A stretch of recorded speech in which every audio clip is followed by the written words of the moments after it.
Alright, today I'm going to be presenting an analysis of Ivy Corporation, created by Group 3. A little bit about the company. Ivy Corporation manufactures a variety of indoor and outdoor furniture. They operate out of several manufacturing facilities located in both the United States and Canada, with 2 in Canada and 4 in the US. They have a total of 5 sales representatives who can sell from any or all of their manufactured facilities. Here we're going to look at a job cost analysis. This is going to be an overview of their general ledger accounts. We can see total revenue and then their expenses for direct material, direct labor, and manufacturing overhead. Those expenses are going to be in red, and then right below that is the total revenue in green. Those are going to generate a gross profit of $2,079,854. This is a very promising sign for the company. It's going to show that they're on a path towards a high operating profit margin and an overall high net income. And we're going into more specific areas. We can see a job cost per country. These are those same general ledger accounts, except we're dividing them into Canada and the US. As you can see, the United States doubles and almost triples Canada in every single one of these. This is going to be mostly due to the double amount of manufacturing facilities they have in the US. And then diving even deeper into some of these numbers, we have total revenues and total gross profit, where again, the US doubles and almost triples over Canada. And then looking at the very bottom here, we can see the most and the least gross profit generated by each province or state. So North Carolina takes most profit and Kansas with the least amount of profit. And then lastly, we're going to look at some comments and recommendations for this part. From looking at the data, we can see that the United States is able to generate a greater revenue with their manufacturing facilities. A good recommendation to make would be to look into more facilities in the United States, or even to look at more facilities in Canada in more populated areas such as the cities of Toronto.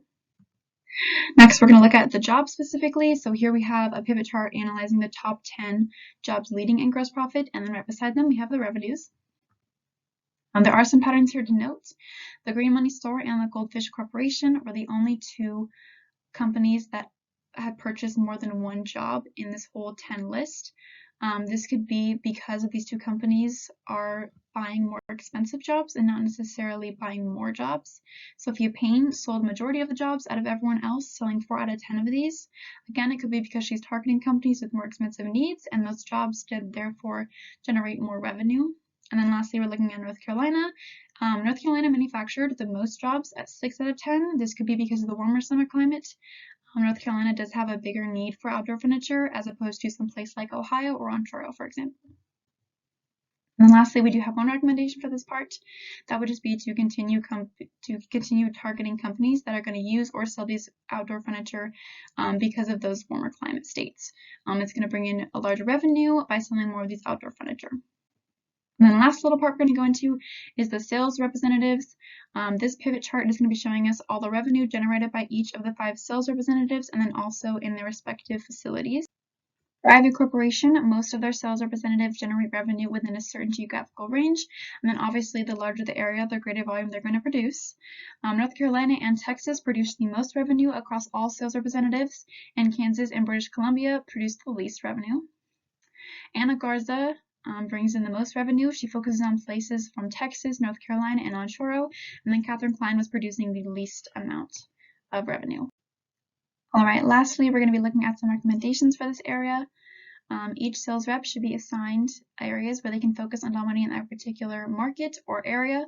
This is going to prevent in-house competition, and it's also going to help generate more sales in particular areas. Assigning teams to high production sales representatives is going to be very beneficial for them. It's going to allow low production representatives to bring in more revenue by being part of that team, and then also allow high productive representatives to focus on expanding their presence and bringing in more sales for the whole team. Geographical regions should be ranked in accordance with the revenue generated within. It's going to help to assign the proper manpower for each area based on the availability of clientele. It's going to help managers focus on representatives on areas where there's more revenue, and then focus less representatives on area where they don't have the population to support it. Alright, and then in conclusion, Ivy Corporation is doing very well for themselves. They're generating lots of revenue, and that's helping them generate a great gross profit.